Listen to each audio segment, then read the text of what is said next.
ATS mistakes that actually killing your resumes. అసలు game ఏంటంటే మన టెస్టర్స్ చాలామంది ఏం చేస్తారంటే చిన్న చిన్న మిస్టేక్స్ చేసి మన రెజ్యూమ్ అనేది సరిగ్గా బిల్డ్ చేసుకోవాలి. ఫస్ట్ వన్ వచ్చేసి డిజైనింగ్. సి రెజ్యూమ్ చాలా నీట్గా ఉండాలి, వెల్ స్ట్రక్చర్డ్గా ఉండాలని చెప్పేసి డిజైన్స్ పెట్టేస్తారు. ఆ డిజైన్స్ పెట్టడం వల్ల ఫస్ట్ ఆఫ్ ఆల్ అక్కడే అది ఫిల్టర్ అయిపోయింది.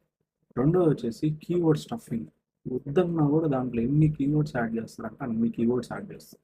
సో కీవర్డ్ ఫార్మేషన్ కానీ ఎగ్జాక్ట్ కీవర్డ్స్ అనేవి సరిగా ఉండవు అనమాట. మీ కీవర్డ్స్ అంటే మనం అది ఏదో ఒక కీవర్డ్ పెట్టడం కాదు. You should be use that keyword in paragraphs. మీ ఏదైతే స్కిల్స్ డిస్క్రిప్షన్స్ ఉంటాయో వాటిలో ఆ కీవర్డ్స్ని మనం ప్రాపర్గా అరేంజ్ చేయాలి. ఇక్కడ ఎక్కువ కీవర్డ్స్ ఉండడం వల్ల ఏమవుతుందంటే ఏటీఎస్ ఫిల్టర్ ఇది అసలు ఏదో రెజ్యూమ్ అని చెప్పేసి అక్కడే ఫిల్టర్ అయిపోయాయి.